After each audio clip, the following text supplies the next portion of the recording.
Hello class 4th students, I hope you are all doing well. Today we are going to begin with the chapter 6, that is movements of the earth. And the main points are the earth and its axis, rotation and revolution of the earth. So class, let's begin. Answer the following questions. First, in which season do you like to sit near the fire?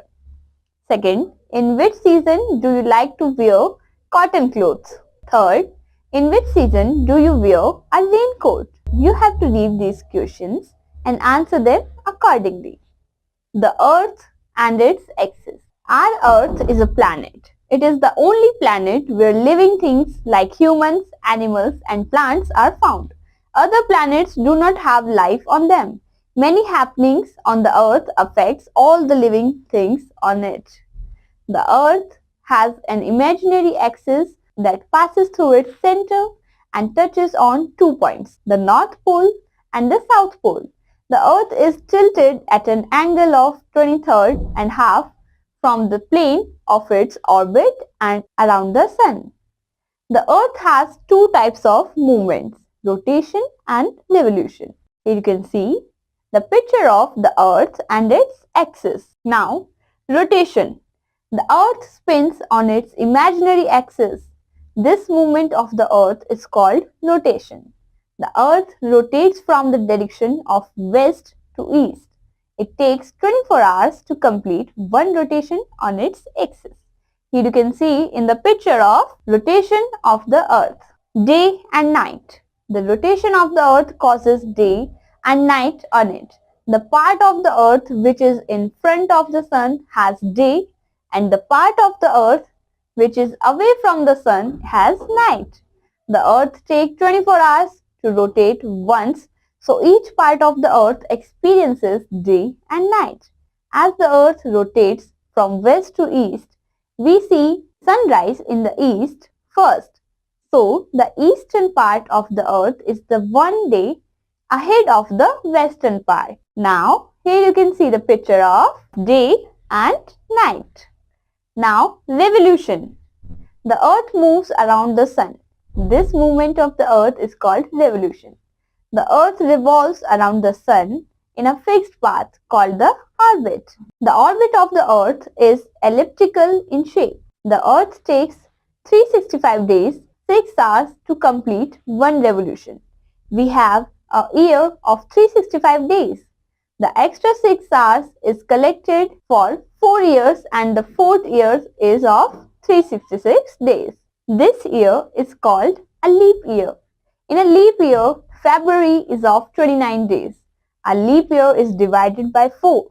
So, years of 2004, 2008, 2012, 2016 were leap years. But a century year becomes leap year when it is divisible by 400. So, year 1600 and 2000 are leap years. But 1700, 1800, etc. are not leap years. Seasons. The revolution of the Earth around the Sun causes different seasons. The tilt of the Earth also has an important role. We have 4 main seasons: summer, winter, spring and autumn. An imaginary horizontal line all around the Earth which passes through its center is called the equator. It divides the Earth in two equal parts, the northern hemisphere and the southern hemisphere. At a time when the northern hemisphere is tilted towards the Sun, the southern hemisphere is away from it. So, the northern hemisphere gets more sun rays and has summer season. The southern hemisphere at the same time gets less sun rays, so it has winter season. On 21st June, sun rays fall on the northern hemisphere for very long time. So there is the longest day in the northern hemisphere on this day. This is called the summer solstice. In the northern hemisphere, when the northern hemisphere is tilted away from the sun, the southern hemisphere is tilted towards it. The northern hemisphere gets less sun rays during this period. So, there is winter season in the northern hemisphere and the summer season in the southern hemisphere. 22nd December is the shortest day in the northern hemisphere.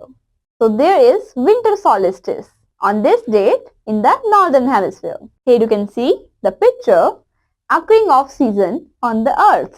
Within a period of one revolution of the earth, the sun shines twice directly over the equator on 21st March and 23rd September.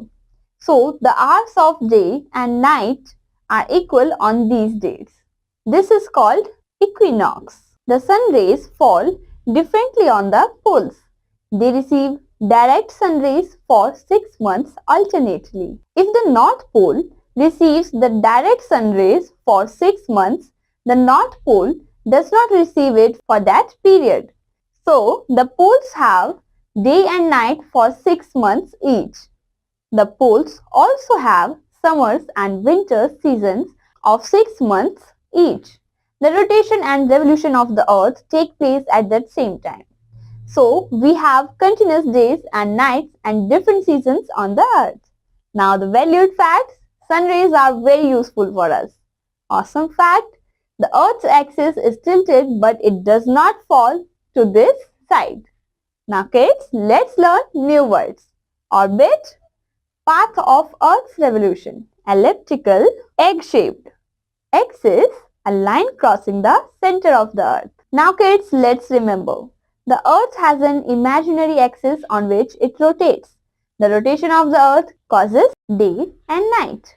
The revolution and tilt of the earth cause different seasons. Summer solstice on 21st June has the longest day and the winter solstice on 22nd December has the shortest day in the northern hemisphere. 21st March and 23rd September are two equinoxes. I hope you all enjoyed this session. Now we will meet in the next class. Till then, bye-bye.